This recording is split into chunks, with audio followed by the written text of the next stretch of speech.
everyone, it's Clint Salter, your host for the Dance Teachers Unite Summit for 2015, and welcome to today, which is all about Evergreen Enrollments, sales. But don't worry, I don't have any car salesmen on our summit. I have people who are authentic, who are real, who are honest, but are also experts when it comes to selling. And today I'm so glad and very happy to have not only a woman who knows a lot about sales, but knows a lot about how to really unlock our inner genius and how to get through the crap that comes up in our heads that stops us from doing what we should be able to achieve, and also how we can sell our services as dance studio owners that isn't slimy. So I'd love to welcome our awesome guest, our powerful guest with amazing glasses. Wait till you see them.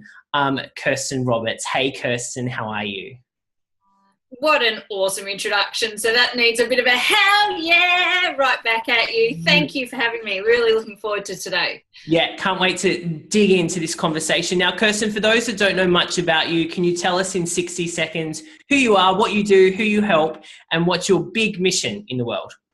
Yeah, absolutely. So Kirsten Roberts, and I'm the Radical Life Mentor. And so my passion is about helping women break through the bullshit in their head. Really dive into their genius that's inside them and find their unique passions, their unique skills and so forth, and help them build businesses that they love.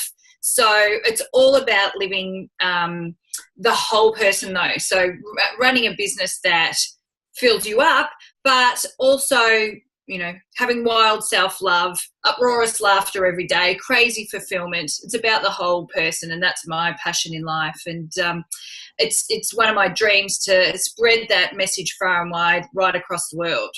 Yeah, and I think that that's a message that's going to resonate really well with our studio owners, because they're working hard in their business. They love what they do, but they sometimes feel like they don't have time for a life outside of their business. And I know that you're all about, you know, having, I don't like using the word balance, but so many of us understand that concept of balance. And I know you're passionate about, you know, rocking your business and affecting a lot of people and making sure your business is profitable, but also looking after yourself as well and making sure you're spending that time with your family. What are some tips before we jump into the juicy sales stuff? I'd love to hear some tips from you about how we can accomplish that in our lives as studio owners, as mothers, as fathers, as daughters, as husbands, as wives. How do we manage it all? It is a challenge, and if it was easy, everybody would be doing it. So what's awesome though is that we get to realize that we can choose the way our life we can choose the way our life looks. So we get so caught up by what we should be doing, that awesome word should, and I feel guilty if I'm not working this many hours in the business, and I feel guilty if I haven't got across all that social media, and I feel guilty if I haven't made all those callbacks. But the reality is when we fill ourselves up as well and make the choice to take time, whether it be go for a walk in the middle of the day or check out of work a bit earlier so you can connect with your kids before you sit down with dinner, then those things make us feel more wholesome as a person and more well-rounded. When we're getting filled up from other sources, then we're actually better business people. We're more visionary, we're more productive, we're more energetic, and so it is about making the conscious choice to allow ourselves to do those other things, because in turn that makes our business rock even more.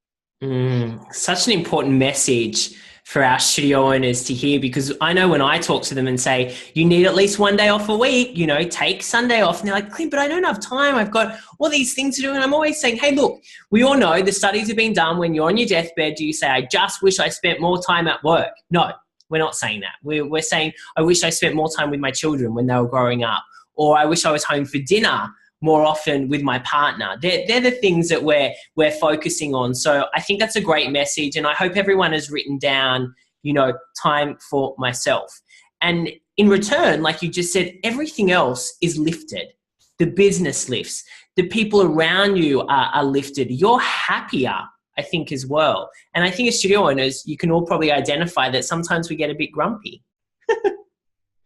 Yeah, absolutely. I agree totally. Because when you're happier, when you're more fulfilled, you're actually so much more visionary. You're so much more focused. You just smash things out on a much higher scale. So it's a bit of an oxymoron. Taking time off work makes your business grow even further, but it's true. Oh, and I agree with you. And I've seen it in my business as well with our studio owners who said, I took a week off to Mexico and it was amazing. We got new enrollments and I came back refreshed and I had more ideas, and we loved that. We loved that. So let's jump in, because today's conversation is really about sales. And as a studio owner, we think that, we start our studio because we love dance and we love children and we love teaching dance. We generally don't start because there's a big commercial gap in the market for us to start a dance studio and make lots of money. It doesn't generally work that way. But we know to have a sustainable business, a business that lasts, we need to sell our classes. We need to sell our services and our products to potential parents and students.